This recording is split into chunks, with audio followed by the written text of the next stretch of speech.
বিমানে চড়বো, আমরা তো একেবারে প্রত্যন্ত অঞ্চল থেকে যখন কলেজে ঢাকায় লেখাপড়া করি, যদিও আমি ঢাকার খুব কাছে, বর্তমানে ঢাকার মধ্যেই বলা চলে। তো তারপরে ওই সময়টাতে ছিল ঢাকাটা আমাদের জন্য অনেক দূরে ছিল, একদম প্রত্যন্ত অঞ্চল ছিল। ওই সময়টাতে আপনার দেখা যায় যে ফ্লাইং করে আকাশে উঠবো, প্রথম প্লেনে ওঠা, এটা খুব মজার বিষয় ছিল দুই এটা হাজার কিন্তু চার একটা সালে আপনার জন্য যেরকম মজার, আমার জন্য কিন্তু সেরকম কষ্টের। আমি এয়ারফোর্স উইং এ ছিলাম না, তো আমার মতো হাজার হাজার ছেলেমেয়ের একটা দুঃখ থাকে যে সব উইং এর ক্যাডেটরা সব ফ্যাসিলিটি কেন পায় না। আসলে বিএনসিসি টা এমন একটা পরিবার, যেটা বলবো যে ব্লাড রিলেটেড না, বাট এটা এমন একটা পরিবার, আমি যখনই কোনো সমস্যার সম্মুখীন হয়েছি, আমার এই বিএনসিসি পরিবার বা বিএনসিসির এই ভাই বোনরা আমাকে এমন ভাবে হেল্প করেছে, এমন ভাবে পাশে ছিল, যে এটা না বললেই নয়, যে মানে কি বলবো, যে বিএনসিসি না থাকলে মনে হয় যে আমি বেঁচে থাকতাম না, এরকম কিছু। 2013 সালে যখন আমি বাইক অ্যাক্সিডেন্ট করি, মানে সরি, বাইক অ্যাক্সিডেন্ট নয়, ছিনতাই হয়েছিল, তো মাথায় আঘাতপ্রাপ্ত হই, ওই সময়টাতেও আমার এই বিএনসিসির ভাই বোনরা এগিয়ে এসেছিল। তার মধ্যে আপনার জাকারিয়া ছিল, হাবিব ভাই ছিল, জসিম ভাই ছিল, নাজিয়া নওরিন ছিল, যিনি বর্তমানে আমার ওয়াইফ। হ্যাঁ, মানে এরা সবাই বিএনসিসির প্রাপ্তি। এই তো কিছুদিন আগে আমি যখন কোভিড আক্রান্ত হই, যখন পৃথিবীর সবাই মানে নিজের স্ত্রী, বাবা মা সবাইকে ছেড়ে যাচ্ছে, এই সময়টা তো আমার বিএনসিসি আমার পাশে ছিল। আমি বলবো জুবায়ের আহমেদ, ও কন্টিনিউ আমার একই রুমে একই ইয়াতে থেকে আমাকে এই চিকিৎসা দিয়েছে, আমার ওয়াইফের সাথে থেকে।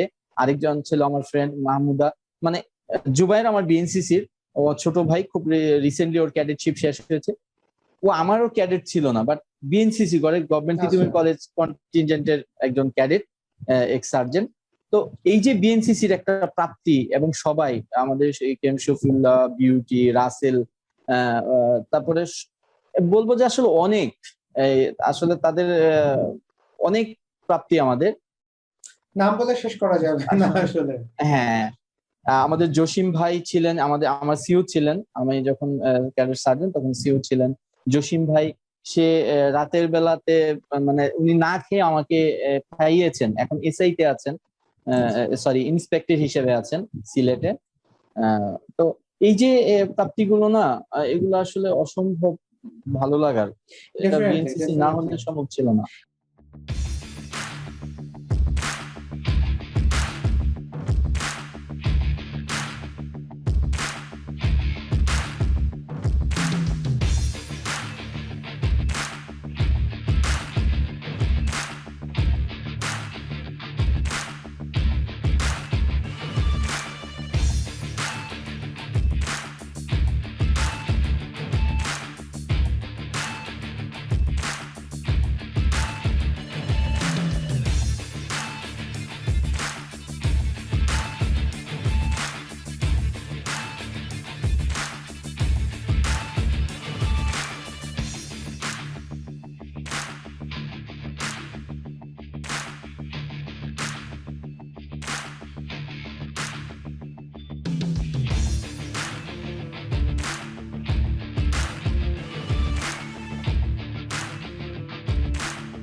সুপ্রিয় দর্শকবৃন্দ, আসসালামু আলাইকুম। আশা করি আপনারা সবাই ভালো আছেন। বাংলাদেশ ন্যাশনাল ক্যাডেট কোর বাংলাদেশের বিভিন্ন প্রতিষ্ঠানের ছাত্রছাত্রীদের যেভাবে সামরিক প্রশিক্ষণ দিচ্ছে, তার পাশাপাশি নেতৃত্বের যোগ্য গুণাবলী সম্পন্ন করে তুলছে, দেশ মাতৃকার সেবায় নিজেকে নিয়োজিত করে রাখতে উদ্বুদ্ধ করছে, দেশপ্রেম শিক্ষা দিচ্ছে, মানবতা শিক্ষা দিচ্ছে। বাংলাদেশ ন্যাশনাল ক্যাডেট কোর একজন ক্যাডেটকে যে মানবতা শিক্ষা দেয়, তার একটি উজ্জ্বল দৃষ্টান্ত আজকে আমাদের গেস্ট। আমরা তার মুখ থেকে শুনবো তার মানবতায়, তার আত্মনিবেদনের কথাগুলো, তার বিএনসিসি জীবনের স্মৃতিকথার পাশাপাশি মানবতার ক্ষেত্রে তিনি যে ভূমিকা রাখছেন। আমি বলবো আলাদা করে প্যাশন না থাকলে, আলাদা করে সে ভালো মনের মানুষ না হলে এভাবে নিজেকে মানবতার সেবায় নিয়োজিত করা যায় না। সো দর্শকবৃন্দ, চলুন আমরা আজকে সেই ভালো মনের একজন ক্যাডেটের মুখে তার কথাগুলো শুনি। হ্যালো, আসসালামু আলাইকুম সোহেল রানা ভাই, কেমন আছেন? ওয়ালাইকুম আসসালাম আজাদ ভাই, ভালো আছি, আপনি কেমন আছেন? আমি আলহামদুলিল্লাহ ভালো আছি। যে এই করোনা মহামারীর দুর্যোগের সময় আপনার পরিবারের সবাই ইনশাআল্লাহ ভালো আছে? জি, আলহামদুলিল্লাহ এখন পর্যন্ত ভালো আছি। যদিও আমি গত অক্টোবরে কোভিড পজিটিভ হই এবং ঢাকা মেডিকেল কলেজ হাসপাতালে আপনার 19 দিন ছিলাম, ভর্তি ছিলাম। তো আলহামদুলিল্লাহ সবার দোয়ায় এখন আলহামদুলিল্লাহ ভালো আছি।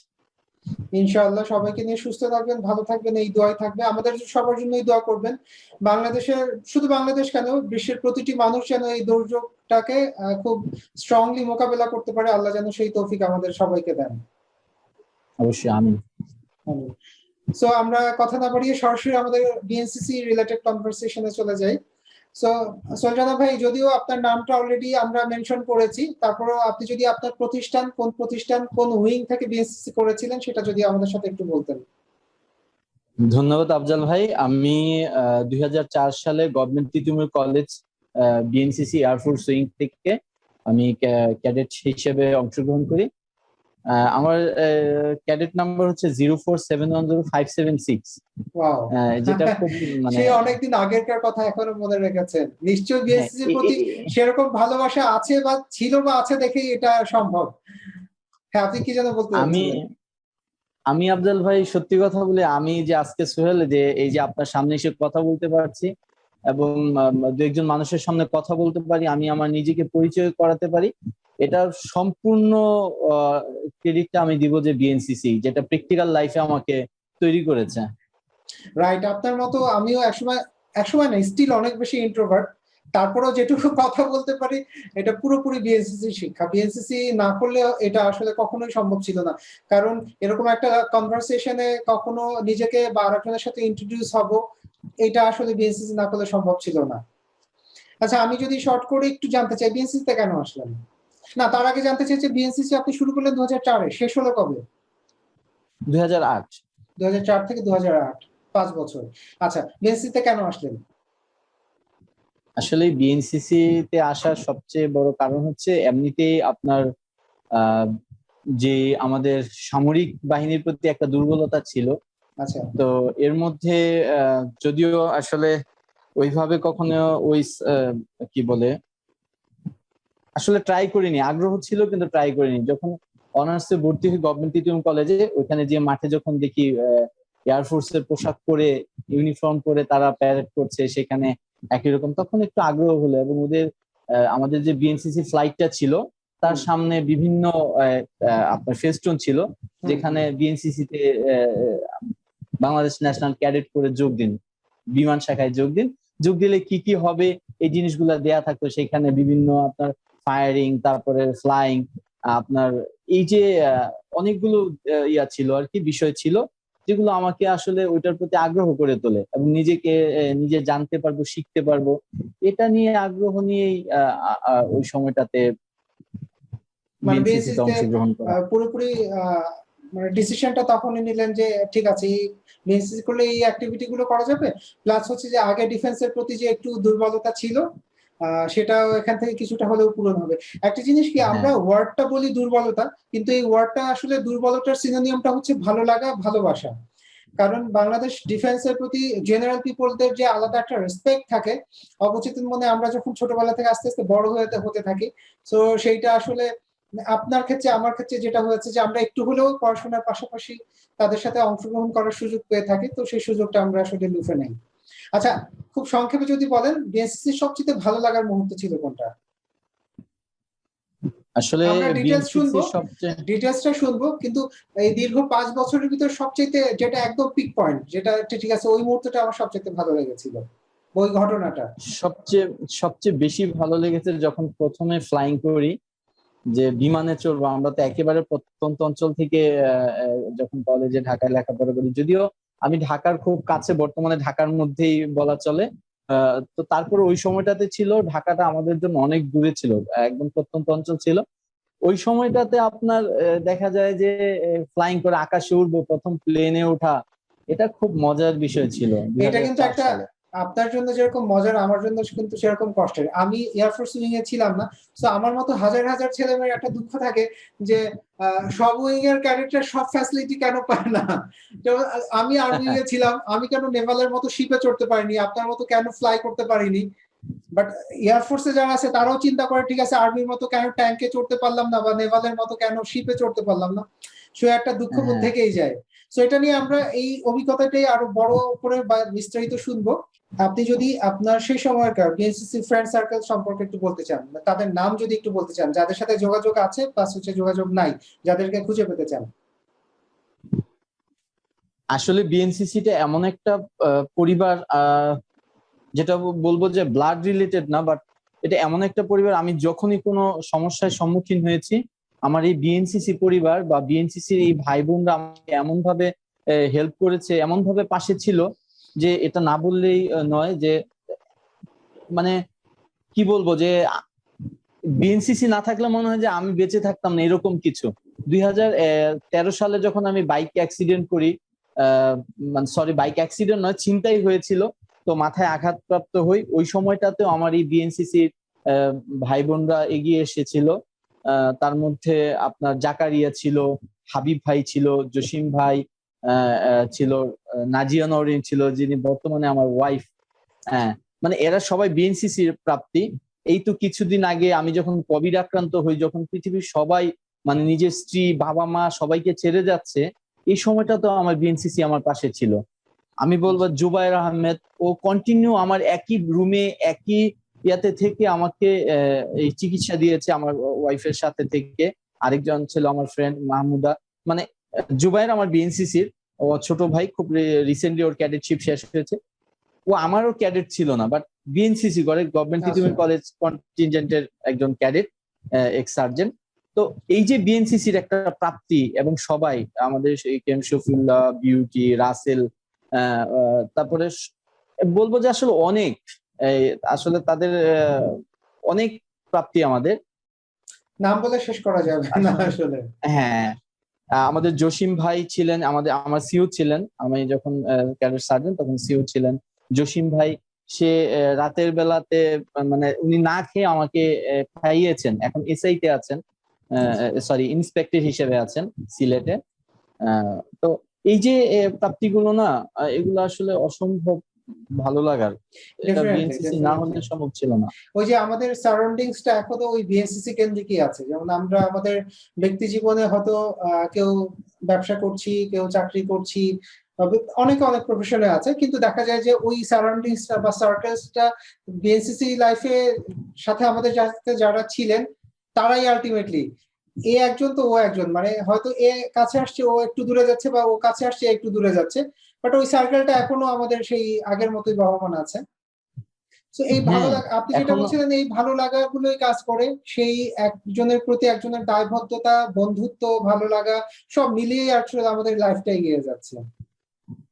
হ্যাঁ।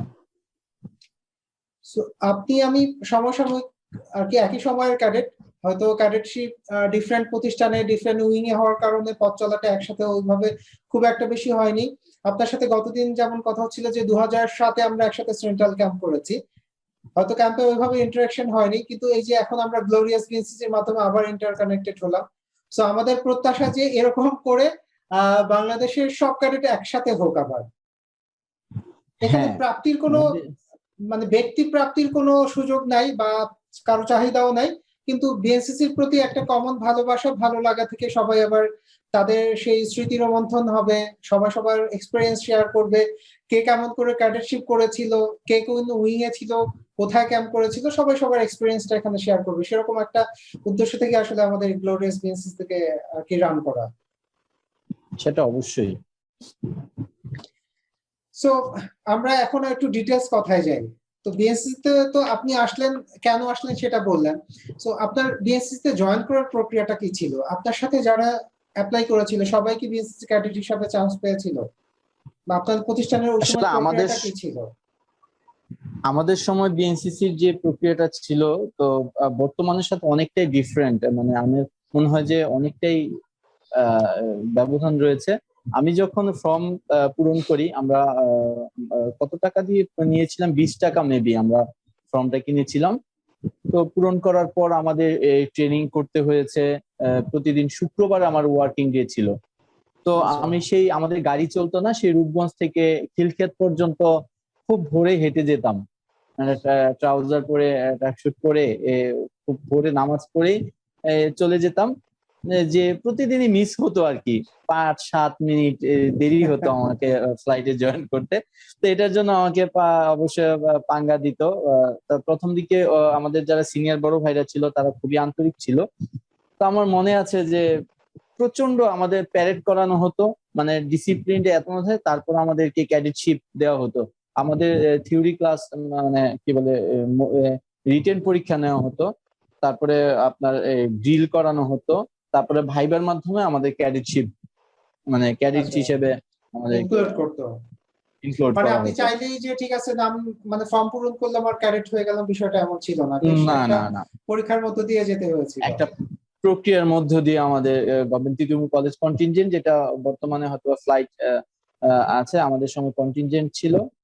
তো ওই সময়টাতে কন্টিনজেন্টটাতে মানে একটা প্রক্রিয়ার মধ্যে আপনাকে ক্যাডেটশিপ নিতে হতো। আপনার ওই 4-5 বছরের বিএসসি জীবনটাতে কতগুলো ক্যাম্প করেছিলেন? আমার সৌভাগ্য যে আমি 4টা এটিসি করেছি, বাহ, 2টা সেন্ট্রাল করেছি, ওয়াও।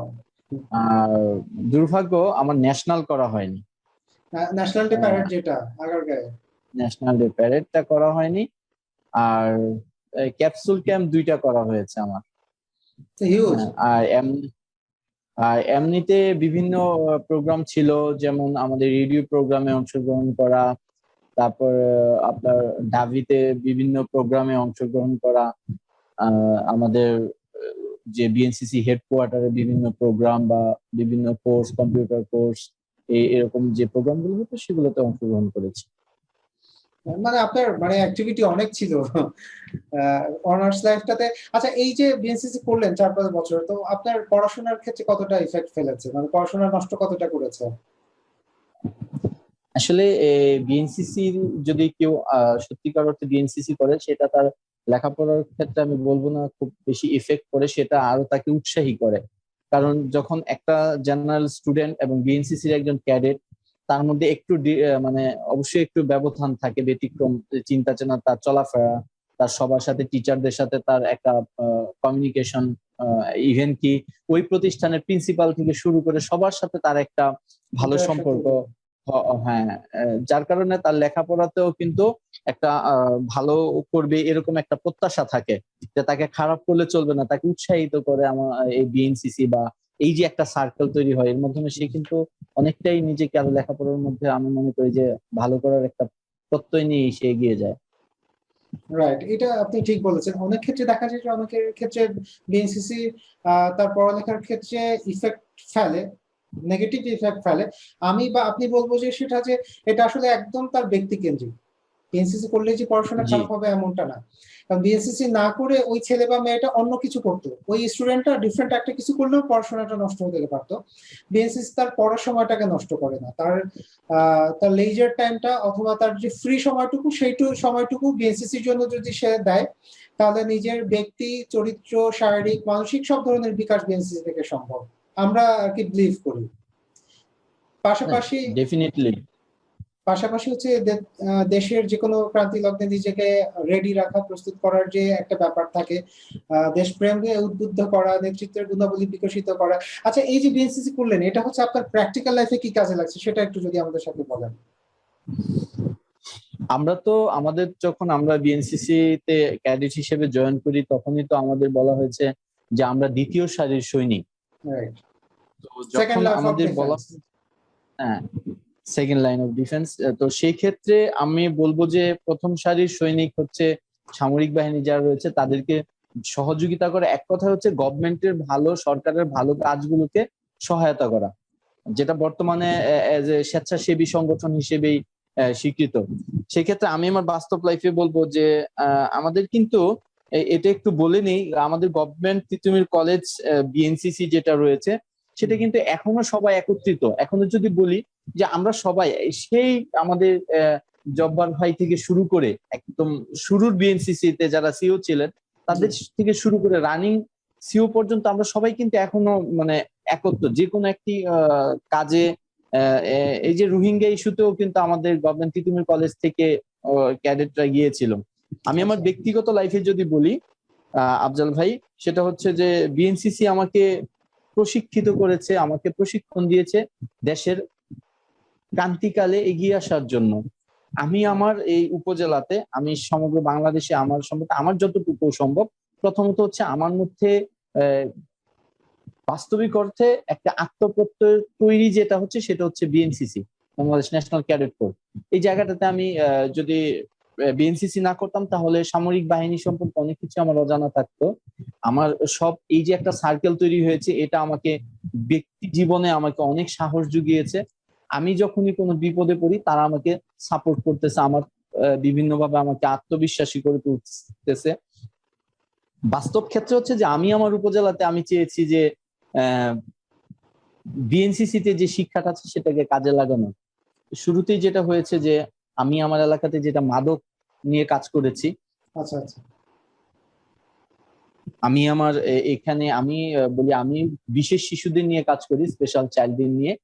তো সেই ক্ষেত্রে তাদেরকে, এবং আমি কিন্ডার গার্ডেন স্কুল রয়েছে আমার, আমি তাদেরকে সম্পূর্ণটাই যদি আমার ফেসবুক আইডিতে ঢুকেন বা আমার স্কুলের আইডিতে ঢুকেন, দেখবেন একটা বিএনসিসির পোশাক দেওয়ার চেষ্টা করেছি। আচ্ছা আচ্ছা। মানে আহ একেবারে তিন বাহিনীর সমন্বয়ে আমি একটা ড্রেস আপ দিয়েছি, কারণ আমি বিশ্বাস করি আপনার যদি পোশাকটা ভালো থাকে, আপনার পোশাকটা যদি আপনার গায়ে মানে একটা আহ আপনাকে আলাদা একটা ভ্যালু তৈরি করে পরিবেশ আলাদা, দিবে। রাইট, হ্যাঁ, মানসিকতা তৈরি করে দেয় একটা। মানসিকতা তৈরি। আপনি যদি পাজামা পাঞ্জাবি পরে আপনি ঘুরেন, অবশ্যই আপনাকে মসজিদে যাইতে হবে আজানের সময়, আপনি লুকোতে পারবেন না।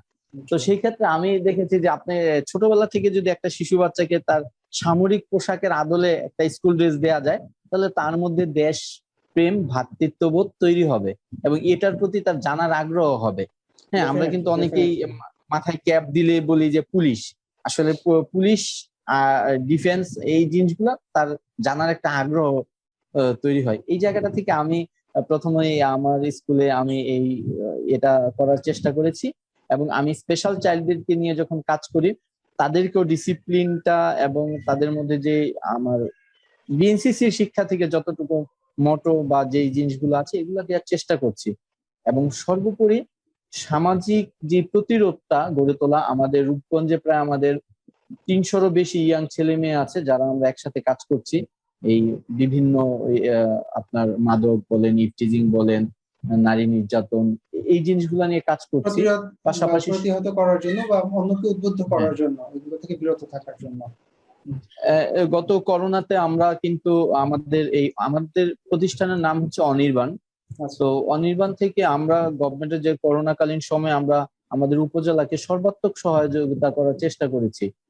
মাননীয় প্রধানমন্ত্রীর খাদ্য বিতরণ যেটা ছিল, সহায়তা আমরা ঘরে ঘরে পৌঁছে দেওয়ার চেষ্টা করেছি। খাদ্য প্যাকিং করা থেকে শুরু করে এই কাজগুলো আমরা চেষ্টা করেছি করার জন্য। বর্তমানেও টিকা কার্যক্রমে আমাদের এই ভলান্টিয়াররা কাজ করছে।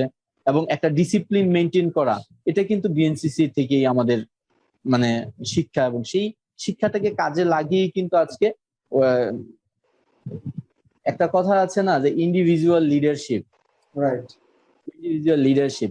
তো প্রত্যেকটা জায়গায় এই জিনিসগুলো চেষ্টা করছি যে আমি যে শিক্ষাটা আছে সেটা সবার মধ্যে ছড়িয়ে দেওয়া, সেই রাইট, কাজটি আমি করছি। এখান থেকে আপনি যতগুলো কাজের কথা বললেন ডেফিনেটলি সবগুলোই খুবই প্রশংসার যোগ্য। এর ভিতরে সবচেয়ে যে বেশি যেটা হাইলাইটেড করার মতো সেটা হচ্ছে যে একটু আলাদা করে, সেটা হচ্ছে স্পেশাল চাইল্ডদের নিয়ে কাজ করা। আমাদের সবার পক্ষ থেকে আলাদা একটা স্যালুট থাকবে আপনার জন্য, আলাদা একটা সম্মান থাকবে, কারণ আলাদা একটা প্যাশন না থাকলে, আলাদা একটা ভালোবাসা, আলাদা একটা ধৈর্য, আলাদা একটা প্রেম, মানুষ মানুষের উপরে একটা আলাদা একটা প্রেম না থাকলে এটা সম্ভব না। শুধু মনুষ্যত্ব বোধ থাকলেই হয় না, মানুষের জন্য সেই কি বলে, নিজে আগে ভালো মানুষ হয়ে সেই মানুষের ভালো করার জন্য কি বলে মানসিকতা না থাকলে স্পেশাল চাইল্ডদের নিয়ে কাজ করার ধৈর্য বা সাহস সবার হয় না। আমার ইচ্ছা আছে কিন্তু আমার সাহস নাই, আমার ধৈর্য নাই, তাহলে হবে না। আপনার নিশ্চয়ই সেটা আছে দেখেই আপনি তাদের নিয়ে কাজ করতে পারেন। নিশ্চয়ই সবার দোয়া ভালোবাসা থাকবে আপনার জন্য। আপনি ওদের জন্য আরো আমি বেশি বেশি কাজ করবেন, এবং আমাদের ডিএনসিসির পক্ষ থেকে যদি কিছু করার থাকে ডেফিনেটলি আমাদের সবার সাথে শেয়ার করবেন। আমরা আমাদের স্ব স্ব অবস্থান থেকে মানে সাহায্য করার চেষ্টা করব। আফজাল ভাই, আমি বললাম না যে আমার প্রাপ্তিটা অনেক বেশি, অনেক বেশি, এত পেয়েছি যে আমার এই তো করোনাকালীন সময়ে আমি চিনি নাই, আমার তিতুমির কলেজের সিও ছিলেন আপু, ব্যাংকে চাকরি করেন, নাসরিন জুই আপু। উনি আমাকে ফোন করে আমার আইডিতে ঢুকে উনি আমাদের করোনাকালীন সময়ে উনি প্রায় 16-17 হাজারের মতো টাকা পাঠিয়েছেন। জার্মানিতে থাকে এক ছোট ভাই আমাদের বিএনসিসির, ও এক ছেলেকে একটা চেয়ার বানায় দেওয়ার জন্য এবং আরো কিছু সহযোগিতা করার জন্য জার্মান থেকে 22,000 টাকা পাঠিয়েছে। দেন আমি কিন্তু ওরা কিন্তু নিজে থেকে এই যে সাপোর্ট এবং এই যে বিভিন্ন, এবং আমার কলিগ, আমি একই সাথে বিএনসিসি করেছি, বিউটি ও আমার সাথে এসে প্রতিবন্ধীদের জন্য একটা আলাদা রেস্টুরেন্ট করেছিলেন, যদিও করোনাকালীন সময় সেটা বন্ধ হয়েছে। যে এই যে সবার একটা আন্তরিকতা, সবার এই যে সহযোগিতা, যে স্পেশালদের নিয়ে কাজ করা, এটা কিন্তু আমাকে অনেক বেশি সাহসী করে তোলে এবং অনেক বেশি উৎসাহিত করে তোলে।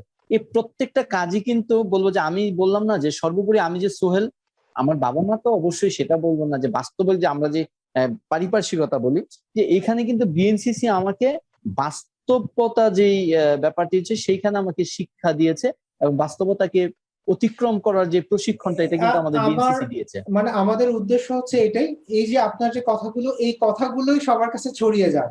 বিএনসিসি কি দেয় বা কি দিবে? হ্যাঁ, বিএনসিসি কি শুধু একটা মেডেল দিবে? শুধু কি একটা ইন্ডিয়া ট্যুরে পাঠাবে?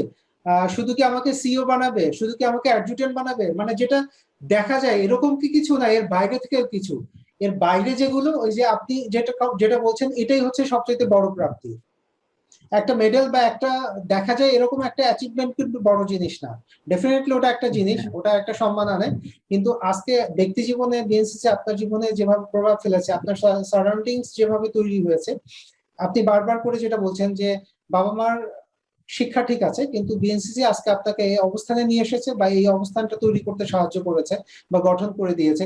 এটাই হচ্ছে বিএনসিসির করার সুফল।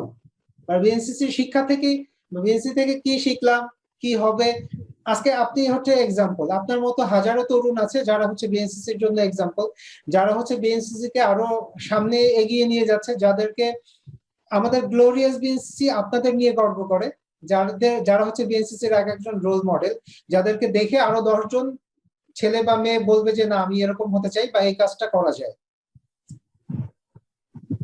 অবশ্যই অবশ্যই আফজাল ভাই, কারণ বললাম তো যে আমাদের প্রাপ্তিটা অনেক অনেক বেশি। একটি কথা আছে যে আমাকে যে প্রশিক্ষণটা দিয়েছে এটা সারা জীবন, কিন্তু আমার মেডেলটা আমাকে উৎসাহ দেয়, মেডেলটা আমাকে কাজে অনুপ্রাণিত করে, কিন্তু যে প্রশিক্ষণটা আমার জন্য দেয়া হয়েছে সেটা আমাকে প্রত্যেকটা ধাপ, প্রত্যেকটা প্রতিঘাত কিন্তু অতিক্রম করার এক একটা আহ আহ, কি বলে কৌশল শিখায়, কৌশল শিখায়, সাহস শক্তি সব যোগায়। সাহস শক্তির জায়গায়। আচ্ছা, আমরা আপনার ব্যক্তি জীবনের অনেকগুলো ভালো লাগার কথা শুনলাম। এবার আমরা ওই যে বিএসসি জীবনে আপনার ফ্লাইটিং এর যে ভালো লাগার কথা, সেটার সেদিকে একটু যেতে চাই। সেটা যদি একটু আমাদের সাথে একটু ডিটেলস শেয়ার করেন, যে সেই এক্সপেরিয়েন্সটা কি ছিল বা কেমন ছিল। আমি শুরুতেই প্রথমে আরেকটু আগে যাই, যদি এক্সপিরিয়েন্স হ্যাঁ বলি। হ্যাঁ, শিওর। আমি যখন ক্যাডেটশিপ নেই, আমাদের অ্যানুয়াল ট্রেনিং ক্যাম্পের জন্য আমাদের সিলেকশন পর্ব ছিল। তো শুক্রবার খুব ভোরে ট্রাউজার পরে, মানে শেপ টেপ করে গিয়েছি। তো ওই দিনই আবার আমার বড় ভাইয়ের বিয়ে ছিল, আচ্ছা। বরযাত্রা যাব, ওই দিন আমাকে টিকতে হবে। তো 2004-এ আমাদের প্রায় 260 জন ক্যাডেট ছিল, আচ্ছা, মানে নিউ ক্যাডেট, একদম নিউ ক্যাডেট। তাদের মধ্য থেকে 5 জন মাত্র ফ্রেশ ক্যাডেট নিবে ও, এটিসিতে। সোটা।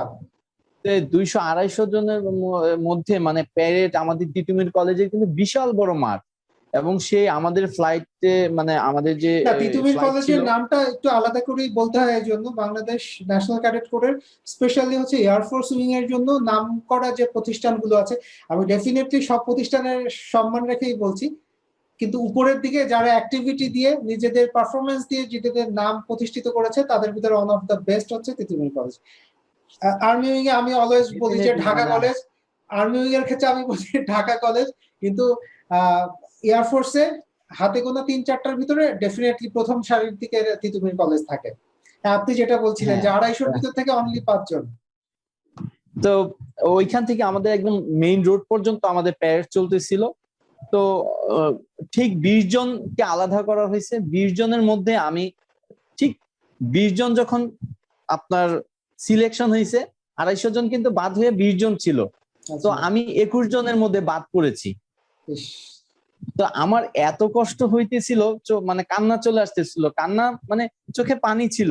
এদিকে বড় ভাই বরযাত্রা চলে যাবে, ওটাও মিস, এদিকে ক্যাম্পে যেতে পারবো না, এটিসিও মিস, খুব কষ্ট, খুব বসে আছি। হঠাৎ করে আমাদের তখন আমাদের ক্যাডেট সার্জেন্ট ছিল, উনি সিও হবেন, আমাদের জাহিদ ভাই, তুলি আপু, দুজন আসার পরে আমাদের তিনজনকে সিলেক্ট করলো। তো এর মধ্যে আমি একজন। আমাদেরকে কেন সিলেক্ট করা হয়েছে? গানটা একটু ভালো করতাম, মানে গান করতাম। রাইট।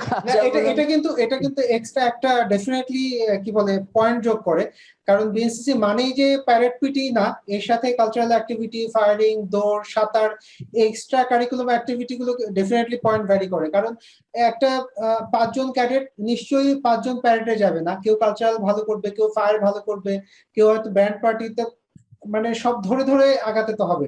সেই ক্ষেত্রে আপনি যেটা বললেন এটা কিন্তু আলাদা ডেফিনেটলি এক্সট্রা মানে ভ্যালু অ্যাড করে। আপনি যেটা বলছিলেন প্লিজ। তারপর কি হলো, আমাদের তিনজনকে নেওয়ার পর দেখি ওইখানে আরো 20 জন রয়েছে, আমরা তিনজন 23 জন যোগ করা হলো। এখন এই 23 জনকে ফাইট করতে হবে, আপনার 5 জন টিকতে হবে। যাই হোক, যেহেতু দ্বিতীয়বার সুযোগটা পেয়েছি, মানে সৃষ্টিকর্তার নাম নিয়ে শুরু করলাম, তাদের কমান্ডার, আমাদের কার্যপ্রণালী, শেষ পর্যন্ত আলহামদুলিল্লাহ টিকে গেলাম আমরা 5 জন। তারপর আমরা ক্যাম্পে গেলাম। ক্যাম্পে যাওয়ার পরে যেটা হলো যে আমি বাসা থেকে জীবনেও কোথাও দূরে থাকি নাই। আপনার প্রথম দিন যাওয়ার পরে দ্বিতীয় দিন, যেদিন আমাদের কালচারাল প্রোগ্রাম হয়, সবাই অডিটোরিয়ামে বসে আছে, আমার সিনিয়র বড় ভাইরা আমাকে গানের জন্য উঠালো। উঠানোর পরে আমি ওই গানটা করেছিলাম, যখন রাত্রি নিঝুম নেই ছিল, বাসার জন্য খারাপ। তখন তো আমাদের মোবাইল ছিল না, যে মানে ছবি উঠানোর জন্য খুব বেশি মোবাইল ছিল না, আর ওইভাবে প্রিপারেশন ছিল না যে একটা এটিসি ক্যাম্পে কি কি নিয়ে যাব বা কি কি দেওয়ার প্রয়োজন ছিল, খুব বেশি আমি আসলে বুঝতামই না। তো ওই গান আপনার জন্য ভেরি ফার্স্ট ক্যাম্প ছিল ওটা? শুধু ফার্স্ট ক্যাম্প না, আমি জেলার বাহিরে কোথাও গিয়েছি, সেটাই প্রথম ছিল। আচ্ছা আচ্ছা। হ্যাঁ, কোথায় ছিল এটা? এটিসিটা কোথায় হতো আপনাদের?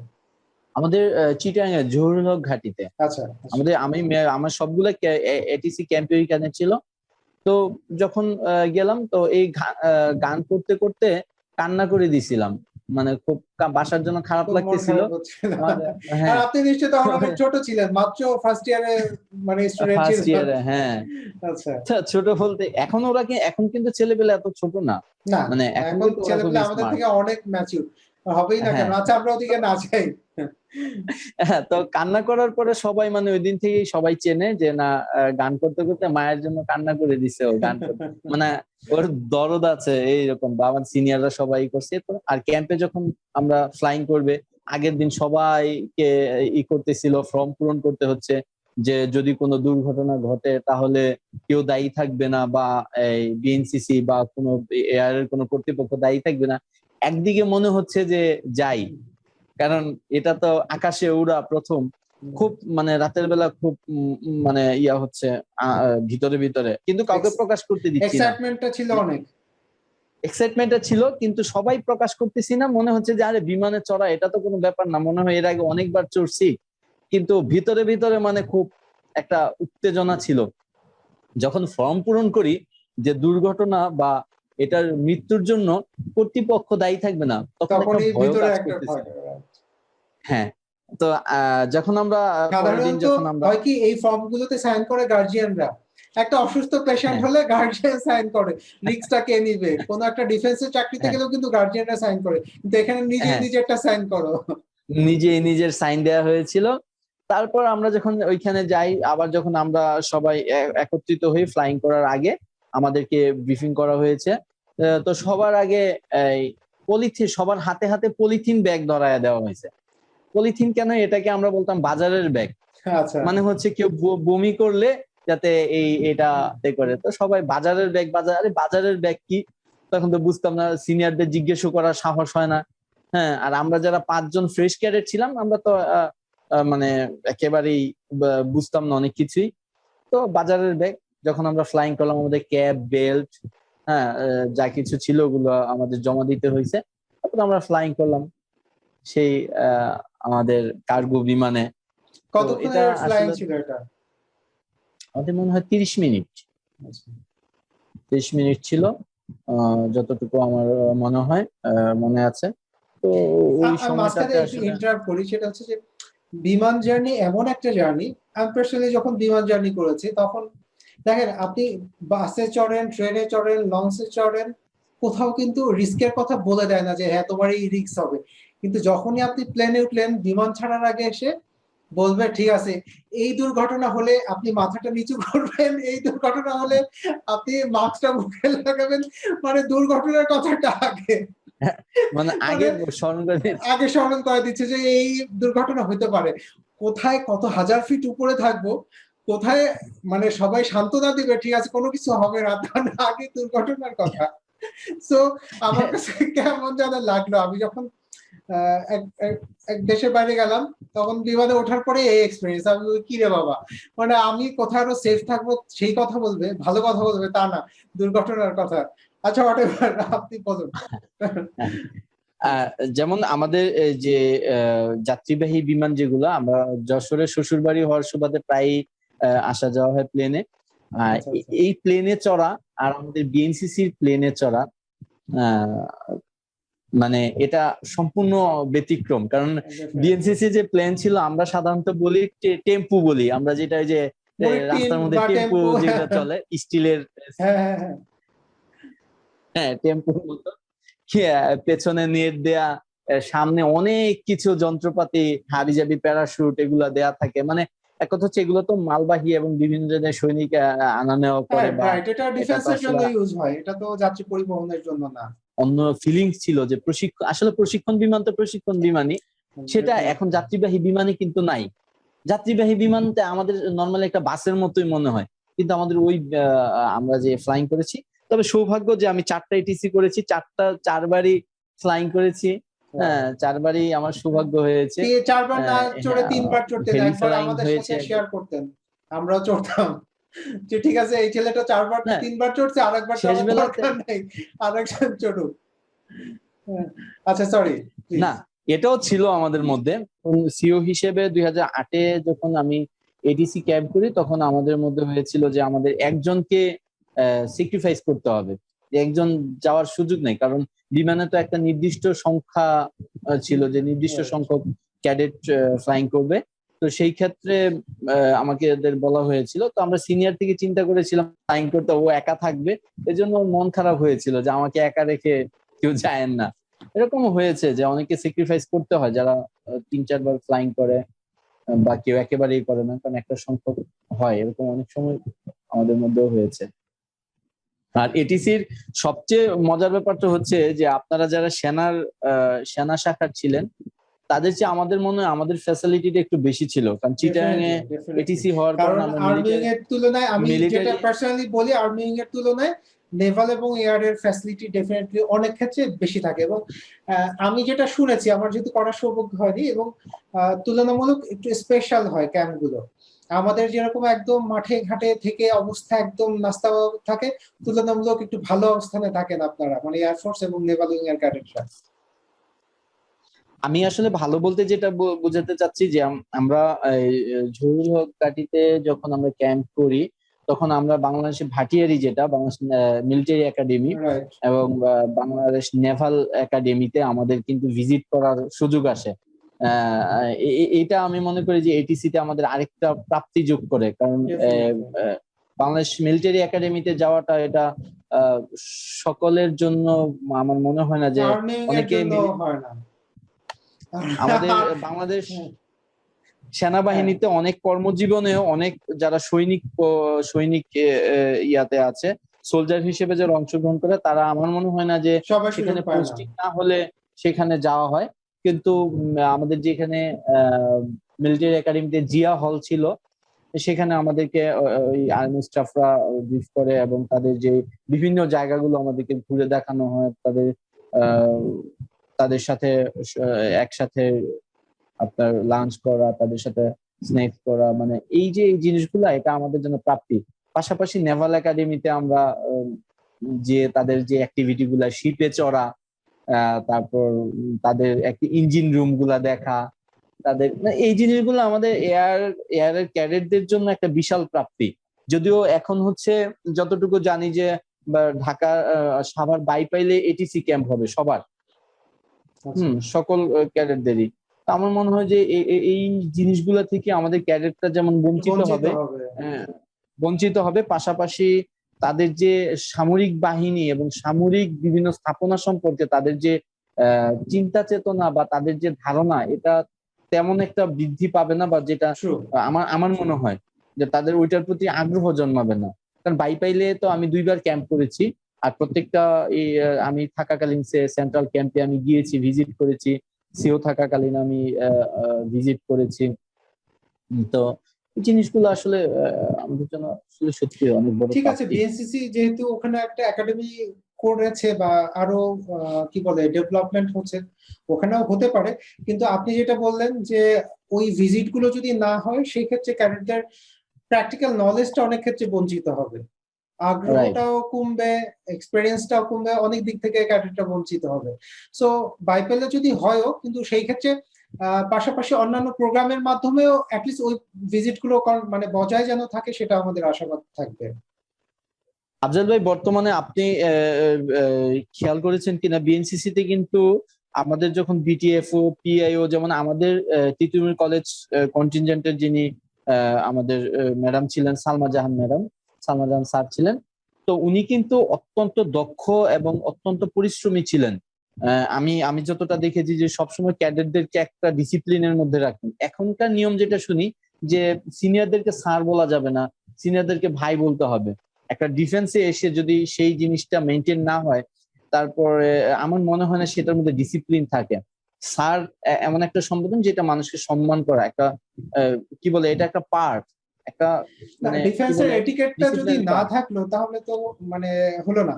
কারণ হচ্ছে যে আমরা বিএনসিসি গঠনের অন্যতম একটা বড় উদ্দেশ্যই ছিল, ধরেন মুক্তিযুদ্ধের সময় যারা আমাদের দেশের যাদেরকে আমরা সবসময় স্যালুট জানাই, সেই সম্মানিত মুক্তিযোদ্ধারা, তারা কিন্তু সবাই সিভিলিয়ান, অধিকাংশই সিভিলিয়ান ছিলেন। তো তাদেরকে নতুন করে ট্রেনিং নিয়ে দেন যুদ্ধ যেতে হয়েছে। তো এখনকার যুদ্ধ আশা করি যে সেরকম হবে না। তারপর যদি যুদ্ধ পরিস্থিতি হয়, আপনি বা আমি, আমাদেরকে কিন্তু নতুন করে শেখাতে হবে না। তো সেই অ্যাটিটিউড এটিকেটটা যদি আমরা ওখান থেকে পুরোপুরি না শিখতে পারলাম, সেটা যদি সিভিলিয়ানদের মতো হয়ে যায়, তাহলে তো হলো না। সেকেন্ড লাইন ডিফেন্সের সেই কি বলে, সেই অর্জনটাই তো অনেকটা বৃথা হয়ে যাবে। আমি আসলে কথাগুলো বললে কিরকম হয় যে বিএনসিসিটাকে একদম হার্ডলি, যে বিএনসিসির জন্যই আমি সোহেল, আমি এটা সবসময় বলি, প্রত্যেকটা জায়গায় সুযোগ আসলেই বলি। তো সেই জায়গাটাতে আজকের যে বিএনসিসি তে দেখেন রোভার স্কাউট যারা করে, এরাও একটা স্বেচ্ছাসেবী প্রতিষ্ঠান বা রোভার যারা করে, কিন্তু তারা আজীবন কিন্তু রোভারের সদস্য থাকে, তাদের মধ্যে কমিউনিকেশনটা থাকে। কিন্তু আমাদের এটা একটা বিশাল কষ্টের জায়গা যে আমরা যখন ক্যাডেটশিপ আমাদের বাতিল হয়, তারপর বিএনসিসির সাথে আমাদের কোনো রিলেশন থাকে না। যে রিলেশনটা থাকে ব্যক্তি পর্যায়ে আমরা গড়ে তুলেছি, আমরা এই ট্রেডিশনটা গড়ে তুলেছি। যেমন আমাদের তিতুমির কলেজ কন্টিনজেন্ট একটা পরিবার। এটা আজকে যদি বলেন যে সোহেল একটু অসুস্থ হয়েছে, শুধু তিতুমির আমাদের সাথে যারা, যেমন এখন আফজাল ভাইয়ের খোঁজ নেবেন, এটা কি জন্য? আপনি আজকে আমার সাথে পরিচয় হয়েছেন, আপনার আমাকে খুঁজে বের করেছেন আফজাল ভাই। হ্যাঁ, এটা বিএনসিসির মন মানসিকতা না হলে কখনোই সম্ভব ছিল না। পাশাপাশি হচ্ছে আমি তিতুমিরে, এটা আমাদের তৈরি। তিতুমির একটা ক্যাডেট যদি আক্রান্ত হয়, একটা ক্যাডেট যদি কোনো সমস্যা পড়ে, আমাদের তিতুমিরের প্রত্যেকটা সিনিয়র বড় ভাইরা তার খোঁজ খবর নেয়। একটা ব্লাডের প্রয়োজন হলে তারা এখনো সবাইকে সহযোগিতার জন্য এগিয়ে আসে। কিন্তু বিএনসিসির যে মূল জায়গাটা, যে আমরা এত বছর বিএনসিসি করেছি, এই জায়গাটাতে খুব কষ্ট লাগে যে আমাদের হেডকোয়ার্টার আছে, আমাদের ডিরেক্টর আছে, ডিজি মহোদয় আছে, এক্স ক্যাডেটদের তারপরে কোনো অস্তিত্ব থাকে না। আজকে আপনি ঢাকা ভার্সিটিতে যান, আপনাকে চিনবে না, জুনিয়ররা চিনবে না, বা আপনাকে যে পরিচয় দিতে হবে, কারণ আমাদের সেই জায়গাটা। কিন্তু একজন রোবারের একজন সদস্য, রোবারের একজন রোবার, সে তার মৃত্যু পর্যন্ত কিন্তু প্রত্যেকটা সদস্য তাকে চেনে, বা তার অ্যাক্টিভিটি থাকে, তার সেই কার্যক্রমে তারা ইনভলভ থাকে। কিন্তু এটা অত দুঃখে, মানে আমার ব্যক্তিগতভাবে আমি বলবো যে এটা কষ্টের জায়গা যে বিএনসিসি তে এই সিস্টেমটা নাই। কিন্তু আমরা বলতেছি যে আমরা স্বেচ্ছাসেবী, যদি আমাদের মধ্যে কমিউনিটি না থাকে, কমিউনিকেশনই না থাকে, তাহলে সেই জায়গাটাতে আপনি রাইট। আসলে আপনি যেমনটা বলছিলেন, আসলে হয় কি যে বিএনসিসি যারা পরিচালনা করেন, ডিফেন্স অফিসাররা, ওনারা তো একটা প্রভিশনে এখানে আসেন, তো 3 বছর 4 বছর পর পর ওনারা শিফট হয়ে যান। আমি সবার প্রতি সম্মান রেখে বলছি, ওনাদের একটা সবার তো আলাদা একটা বৈশিষ্ট্য থাকে, যে যার মতো করেই ভালোভাবে পরিচালনা করতে চান বিএনসিসি থেকে। কিন্তু বিএনসিসির স্থায়ী রূপটা দিতে পারে দুইটা পর্যায় থেকে। একটা হচ্ছে যারা টিচাররা থাকেন, বিটিএফও, পিইও, টিইও, ওনারা তো স্থায়ী, তো ওনাদেরকে যদি আরো বেশি সম্পৃক্ত করা যায়। প্লাস হচ্ছে এখনকার ডিজি মহোদয় যিনি আছেন, তিনি একটা জিনিস আমার কাছে একটা জিনিস ভালো লেগেছেন, সেটা হচ্ছে উনি এফকারদের জন্য একটা সেন্ট্রাল ডাটাবেস করতে চাচ্ছেন বা একটা সুগঠিত করতে চাচ্ছেন। তো এটা যদি আসলে ফ্রুটফুল হয়, সবাইকে যদি সেন্ট্রালি একটা জায়গায় নথিবদ্ধ করা যায়, একটা জায়গায় কমন একটা প্ল্যাটফর্মে নিয়ে আসা যায়, তো সেক্ষেত্রে কিন্তু এই সমস্যাটা কাটিয়ে ওঠা যাবে আমরা মনে করছি। একটা হচ্ছে ক্যাডেটদেরকে সেন্ট্রাল করা, আর একটা হচ্ছে যে বিটিএফও, পিও, টিওদের আরো দায়িত্বশীল, মানে দায়িত্ব দেওয়া, আরো বেশি তাদের ভূমিকাটা পালন করতে দেওয়ার সুযোগটা দেওয়া। এই দুটো করলে মনে হয় যে মানে এই জিনিসটা কাটানো সম্ভব। আমার একটি কথা আফজাল ভাই এখনো মনে হয়, আমি স্যারের প্রতি অত্যন্ত শ্রদ্ধাশীল, যে যখন আমি 2008-এ ক্যাডেট আন্ডার অফিসার হিসেবে এটিসি তে অংশগ্রহণ করি, আমার এক ফ্রেন্ড বলতে ও ক্যাডেট সার্জেন্ট ছিল, এবং তখন আসলে এতটাই আন্তরিকতা ছিল। দেখেন, আমরা একই ইয়ারমেট ছিলাম, একই আমাদের ক্যাডেটশিপ একই ছিল, কিন্তু কার্যক্রমে আমি সিইও হয়েছি, ও সার্জেন্ট ছিল, এফএম শফিউল্লাহ আমার ফ্রেন্ড। হ্যাঁ, কিন্তু ওরা কখনোই কিন্তু কোনো নির্দেশনা মানতে কখনো মানে একটা ইগোগত কারণ বা এগুলা কখনোই মনে করেনি। না, যে তারা একজন সিও, একজন সার্জন হিসেবে আমরাও চেষ্টা করেছি তাদেরকে কিন্তু সবসময় ওই সম্মানটাই দিতে, যে আমরা ফ্রেন্ডলি। কিন্তু বিএনসিসি তে যে সিও সার্জন, ওই জিনিসটা তারা কিন্তু কখনো মানে মেন্টালি কখনো ইয়া হয়নি, তাদের কার্যক্রমে কিন্তু বিচ্যুত হয়নি। তো ও যখন এটিসি তে যায়, তখন ও জন্ডিসে আক্রান্ত হয়, ওর মাত্রাটা অনেক বেড়ে গিয়েছিল। আমি অত্যন্ত প্রাউড ফিল করি যে আমাদের যিনি তখন ডিডি ছিলেন, মানে তখন এডি ছিল, এখন হচ্ছে ডিডি, আমাদের অফিসার কমান্ডিং নূর সুবহান তালুকদার স্যার ছিলেন। উনি ওনার গাড়ি দিয়েছিলেন, যে নূর স্যারকে যাতে আমি করে, চিনতাম, নূর স্যারের সাথে আমার হ্যাঁ হেডকোয়ার্টার পরিচয় হয়েছিল। হ্যাঁ, তো নূর সুবহান তালুকদার স্যার এতটাই আন্তরিক ছিলেন যে ওনার নিজের গাড়িটি কিন্তু, সার্ভিস গাড়িটি কিন্তু দিয়েছিলেন আমাকে, যাতে আমি ওকে হাসপাতালে আনা নেওয়া করে না, ওর এখানে চিকিৎসাটা একটা করাতে ব্যাপার আছে, পারে। নূর মুস্তফা স্যারকে তো আমি ব্যক্তিগতভাবে, আমার সাথে পরিচয় হয়েছিল। স্যার কিন্তু সবাই ভালো, কিন্তু উনি একটু এক্সেপশনাল ভালো। উনি কিন্তু ভেরি জেন্টলম্যান, এবং উনি ডিফেন্স অফিসার বা যাই হন না কেন, কিন্তু উনি একদম জেনারেল পিপলদের মতো মিশতেন। আমি তো ডিফারেন্ট হ্যাঁ, প্রতিষ্ঠানের ডিফারেন্ট উইং এর কিছুই না, কিন্তু আমার ওই আমি 2008-এ হচ্ছে ইয়াপ ক্যাডেটের, মানে ইন্ডিয়া শ্রীলঙ্কা থেকে ক্যাডেট আসছিল, ওদের গাইড ক্যাডেট হিসাবে ছিলাম। ওইখানে স্যারের সাথে পরিচয়। ডিফেন্স অফিসাররা যে এরকম হতে পারে, স্যারকে না দেখলে বোঝা যাবে না, এত জেন্টলম্যান উনি। ডেফিনেটলি, মানে অত্যন্ত অমায়িক, এবং উনি আমাদের ক্যাডেটদের সাথে যেভাবে মিশতেন বা যেভাবে ওনার, এটা আসলেই শেখার। এই জন্যই বললাম যে আসলে আমাদের প্রাপ্তিটা অনেক বেশি, অনেক আচ্ছা, বেশি, যে নুরসুলমান একজন, স্যারের সাথে কি এখন আপনার কন্ট্যাক্ট আছে? না, স্যারদের সাথে এখন আর তেমন যোগাযোগ নাই। আসলে ওইভাবে মাঝখানে অনেকটা বছর আমি বিএনসিসির কারোর সাথেই তেমন যোগাযোগ করিনি। রিসেন্টলি হচ্ছে আবার সবার সাথে একটা, ঠিক আছে, কিন্তু আমি স্যারের সাথে যখনই, স্যারকে যদি কখনো খুঁজে পান, কোনো যোগাযোগের ইয়া তৈরি হয়, আমাকে একটু লিংকটা ধরিয়ে দিবেন, এটা একটা রিকোয়েস্ট রাখছি। অবশ্যই ইনশাল্লাহ। ঠিক আছে। হ্যাঁ, আপনি যেটা বলছিলেন, এটিসি তে স্যার ব্যক্তিগত গাড়ি দিয়ে হেল্প করলেন আপনার ওই ফ্রেন্ডের জন্য। হ্যাঁ, যে ওই ফ্রেন্ডের জন্য, যে হাসপাতালে আমি তাকে আহ, কয়েকদিন যখন হাসপাতাল যতবারই নিয়ে গিয়েছি, স্যারের গাড়ি দিয়েছিলেন। স্যারের গাড়ি দিয়ে আমরা তাকে হাসপাতালে ইয়ে করেছি, চিকিৎসা দিয়েছি। শেষ পর্যন্ত অবশ্য ও ক্যাম্প করতে পারেনি, আহ, তাকে ফিরে আসতে হয়েছিল ঢাকাতে। আচ্ছা, এটা এটাই আসলে বললাম যে আসলে, ক্যাম্পে হয়ে থাকে দু একটা বিচ্ছিন্ন, কি বলবো, আসলে ক্যাম্পে অনেকে অসুস্থতা সুস্থতা থাকেই। এটা হচ্ছে বিএনসিসির একটা ইয়া, যে ঠিক আছে, অসুস্থ হলে কি করতে হবে। না আসলে কষ্টের জায়গাটা, মানে ওই সময় মনে হয়েছিল যে কষ্টের অনেক কিছুই তো কষ্টের, একজন ফ্রেন্ড যদি একটা কথা বলতো সেটাও কষ্ট মনে হতো। কেউ যদি মানে প্রত্যেকটা তখন তো কালচারালে মনে হতো যে আমিই করবো এটা করবো, তখন বাদ করতাম, তখন কষ্ট হতো। কিন্তু এখন মনে হয় আসলে ওগুলা কষ্ট ছিল না, ওগুলাই এক একটা প্রাপ্তি ছিল, এক একটা আনন্দের জায়গা ছিল। ওই প্রত্যেকটা জায়গায় আমার এক একটা শেখার জায়গা ছিল, যে ওই কোন জায়গাটাতে আমার কি করা উচিত ছিল, আমি কি করতে পারিনি, আমাকে আরো কিছু করার প্রয়োজন ছিল, মানে এই ব্যাপারগুলো এখন সেই যে বললাম যে আসলে সর্বোপরি হচ্ছে বিএনসিসি জায়গাটাতে আমার মানে কি বলবো যে কষ্টের জায়গাটা একেবারে নাই বললেই চলে, প্রাপ্তির জায়গাটা অনেক বেশি। আসলে এটা আসলে আমরা আমি যতজন গেস্টের সাথে বিএনসিসি ক্যাডেটদের সাথে আমরা এখানে কনভারসেশন করেছি, সবার সাথেই একটা কথাই হয়, কাউকে আসলে ওরকম ফিজিক্যালি ধরে বোঝানো যাবে না যে হ্যাঁ এটাই হচ্ছে বিএনসিসির প্রাপ্তি। এটা আসলে ভিতরে একটা চেতনা তৈরি হয়, একটা দায়িত্ববোধ, একটা নেতৃত্ব, একটা দেশপ্রেম, সবকিছু সমন্বয়ে একটা বিমূর্ত একটা কিছু তৈরি করে দেয়, যেটা হচ্ছে প্র্যাকটিক্যাল লাইফে আমাদেরকে সামনে এগিয়ে যেতে অনেক বেশি কাজে দেয়। আচ্ছা, অবশ্যই। আমরা মোটামুটি শেষ দিকে চলে এসেছি। এখন যারা বিএনসিসি করছে বা সামনে যারা বিএনসিসি তে আসবে ইনশাআল্লাহ, তাদের উদ্দেশ্যে যদি কিছু বলেন, তারা কেন অলরেডি আপনার এই সেশন থেকে তারা অনেক বেশি গাইডেন্স পাবে, তারপরও যদি কিছু বলতে চান যে তারা কেন করবে বা কি জন্য করা উচিত।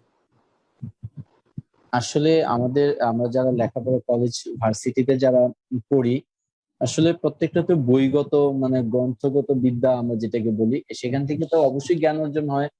পাশাপাশি হচ্ছে যে আমি যখন কলেজ ভার্সিটিতে যাই, সেই অবসর সময়টুকু আমরা কোথাও, এখন তো অনেক ফাস্ট ফুড, অনেক ক্যাফে, অনেক কিছু হয়েছে, আমাদের সময় যেটা ছিল না।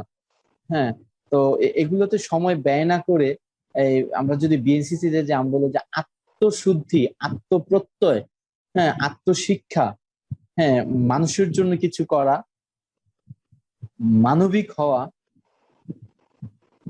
যদি হতে চাও, মানবিক যদি হতে চাও তাহলে বিএনসিসি করো। যদি মানুষের জন্য কিছু করতে চাও তাহলে বিএনসিসি করো। আমাদের এই বাংলাদেশের মতো একটা জনবহুল রাষ্ট্রে আমাদের প্রশিক্ষণ খুব বেশি দরকার। আমাদের রাস্তাঘাটে আমরা যখন যাই, রাস্তার মধ্যে একটা এক টুকরো ইটের কণা পড়ে আছে, আমি খুব বেশি নেই, এটা দৃষ্টিগতভাবে খুব বেশি বড় কোনো কাজ না, কিন্তু এই ইটের কণাটা যদি আমি রাস্তার একটা সাইডে রেখে দেই, আমার মনে হয় এটাও অনেক বড় একটি কাজ। কারণ এই ইটের মাধ্যমে একটা যে কোনো দুর্ঘটনা হতে পারে। দুর্ঘটনা একজন ঘটতে পারে।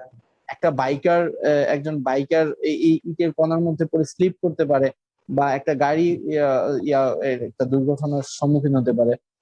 এই যে দৃষ্টিগুলো, এগুলো আমার মনে হয় যে বিএনসিসি আপনাকে তৈরি করবে। আমরা যখন এটিসি তে বা বিভিন্ন সেন্ট্রাল ক্যাম্পে রেইড, অ্যাম্বুশ, বা আমাদের কি বলে ব্যান্ড ফাইটিং, তারপরে আমাদের যে ফায়ার গুলা হয়, প্রশিক্ষণ গুলা হয়, আগুন নেভানোর যে প্রশিক্ষণ গুলা হয়, আমাদের প্রত্যেকটা ক্ষেত্রেই দেখেন এই জিনিসগুলো। আজকে রানা প্লাজার মতো জায়গায় কিন্তু আমাদের বিএনসিসি ক্যাডেটরা গিয়েছিল, কারণ সেইখানে প্রশিক্ষিত মানুষের প্রয়োজন ছিল। আজকে বিভিন্ন যখন জায়গায় রোহিঙ্গা ক্যাম্পে যখন হয়, তখন আমাদের বিএনসিসি ক্যাডেটরা গিয়েছিল। কেন তারা সাহস করে যেতে পারে? কারণ তারা প্রশিক্ষিত। এজন্য আমার মনে হয় যে প্রত্যেকটা স্কুল থেকে শুরু করে কলেজ ভার্সিটি পর্যন্ত বিএনসিসিটাকে বাধ্যতামূলক করা উচিত।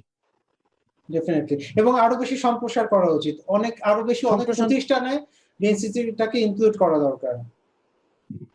আপনি যদি দেখেন যে ইন্ডিয়াতে কিন্তু বিএনসিসি, এনসিসি নিয়ে কিন্তু তারা বিভিন্ন মুভি তৈরি করছে। আমি একটা মুভি দেখেছি সেখানে, এবং যারা ইন্ডিয়া থেকে ট্যুর করে এসেছে, আমার ওয়াইফ শ্রীলঙ্কা ট্যুর করেছে, এবং তাদের কাছে যেটা আমি শুনেছি বা তাদের অভিজ্ঞতা শেয়ার করেছে, তারা কিন্তু আমাদের চেয়ে অনেক আপডেট, এবং তাদের একজন তো সেই ক্ষেত্রে আমাদের এই বিএনসিসিটাকে অনেক বেশি আরো বেশি দক্ষ করে গড়ে তুলতে হবে, আমাদের রাষ্ট্রের প্রয়োজনে, আমাদের দেশের প্রয়োজনে, আমাদের সমাজের প্রয়োজনে, আমাদের নিজের জীবনকে কি বলে নিজের জীবনকে আরো উন্নত, শুধু অর্থ হলেই মানুষ ভালো থাকবে তা না।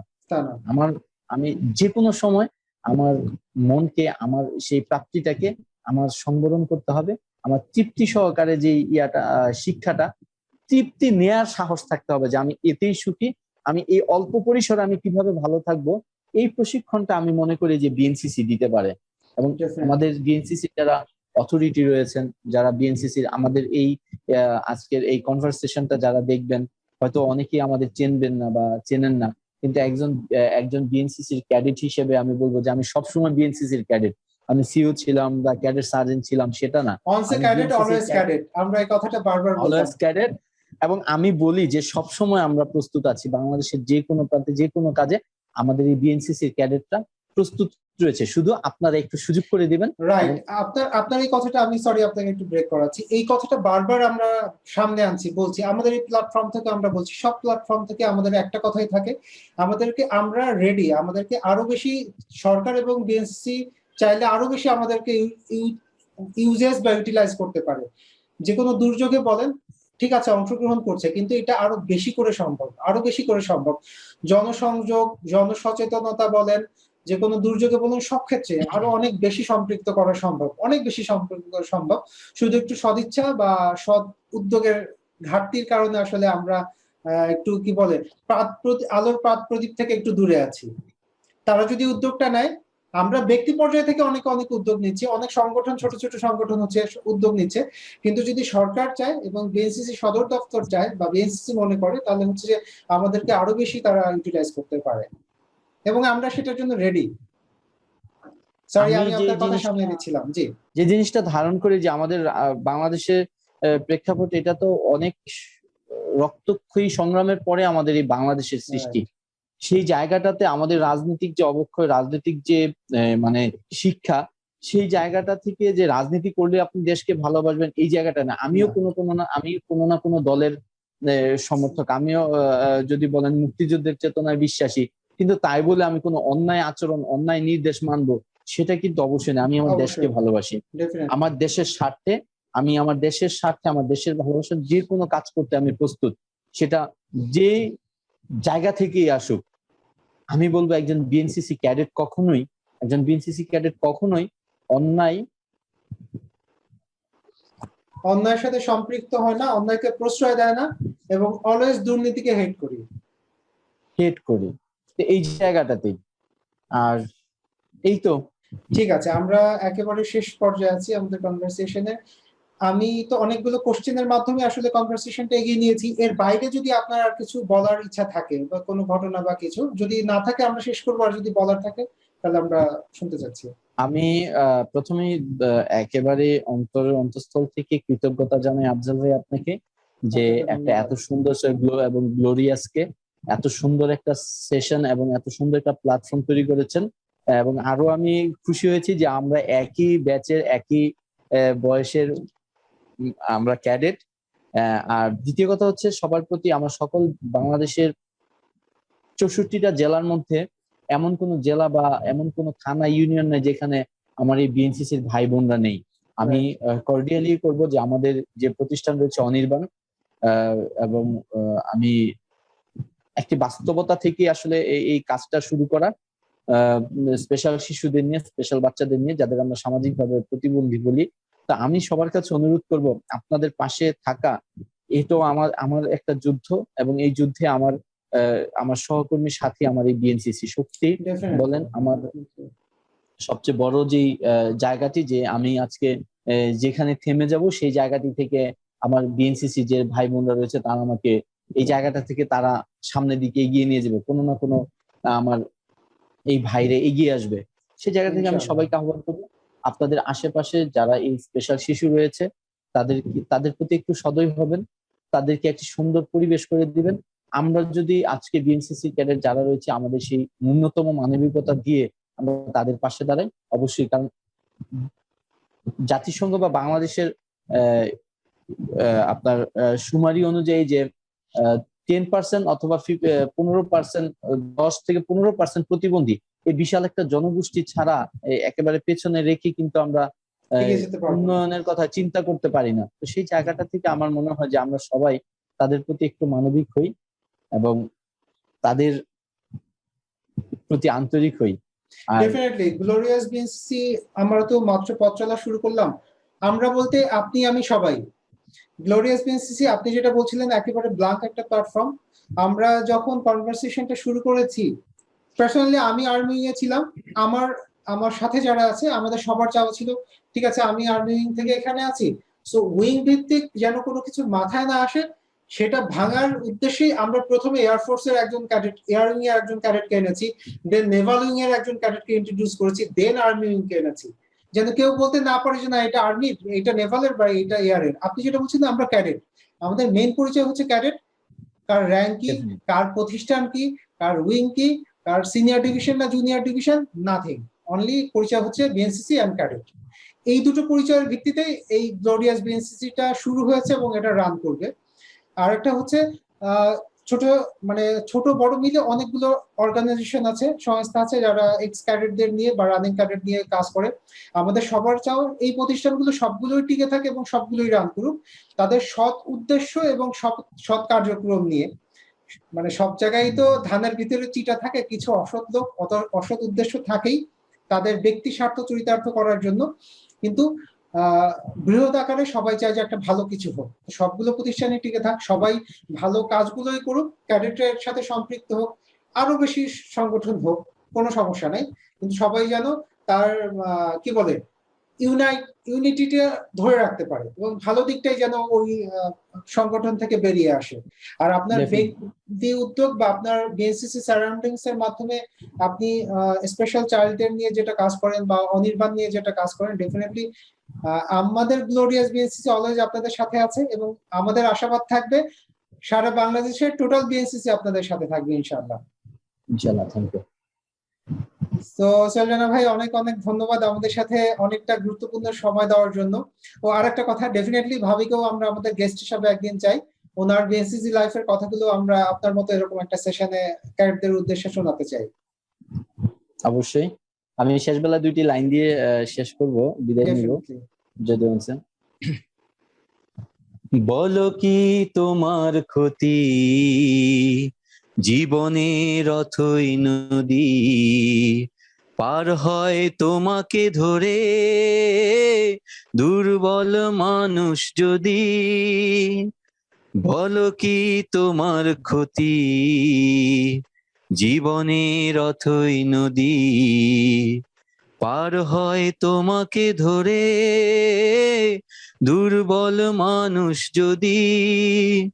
মানুষ যদি সে না হয় মানুষ, দানব কখনো হয় না মানুষ। যদি দানব কখনো বা হয় মানুষ, লজ্জা কি তুমি পাবে না ও বন্ধু? মানুষ মানুষের জন্যে, জীবন জীবনের জন্যে, একটু সহানুভূতি কি মানুষ পেতে পারে না ও বন্ধু? ধন্যবাদ আফজাল ভাই, অনেক অনেক ধন্যবাদ এবং অনেক অনেক কৃতজ্ঞতা। অনেক হার্ট টাচিং একটা গানের কথাগুলো কিন্তু অনেক অনেক কিছু মিন করে। এটা অনেক জনপ্রিয় একটা গান এবং খুবই হার্ট টাচিং গান। যারা বিলিভ করে, নিজেকে বিশ্বাস করে, নিজেকে মানুষ হিসাবে মনে করে যে না আমি মানুষ এবং মানুষের জন্য কিছু করতে চাই, তাদের জন্য এই গানে অনেক অনেক মেসেজ আছে। ডেফিনেটলি সো আপনাকে অনেক ধন্যবাদ। আমরা একসাথে গ্লোরিয়াস বিএনসিসি তে আরো অনেক বেশি কাজ করব, পরস্পর সব সংগঠনের সাথে আমরা জড়িত থাকব। আর বিএনসিসি অনেক এগিয়ে যাক, আরো অনেক বেশি ছেলে মেয়ে বিএনসিসি তে আসুক, বিএনসিসির সৎ উদ্দেশ্য বাংলাদেশের বুকে প্রতিষ্ঠিত হোক, বাংলাদেশ বিএনসিসি কে নিয়ে আরো অনেক দূর এগিয়ে যাক, সেই প্রত্যাশা থাকলো। আপনাকে অসংখ্য ধন্যবাদ, আবারও ধন্যবাদ আমাদের সাথে আজকে জয়েন করার জন্য। আপনাকে অনেক ধন্যবাদ, ধন্যবাদ গ্লোরিয়াসকে, এবং এগিয়ে যাক গ্লোরিয়াস, ইনশাল্লাহ সবসময় পাশে থাকবো ইনশাল্লাহ, এবং ইনশাল্লাহ সবসময় আপনাদের পাশে থাকার চেষ্টা করব। ধন্যবাদ সবাইকে। জি আসসালামু আলাইকুম। ওয়ালাইকুম আসসালাম।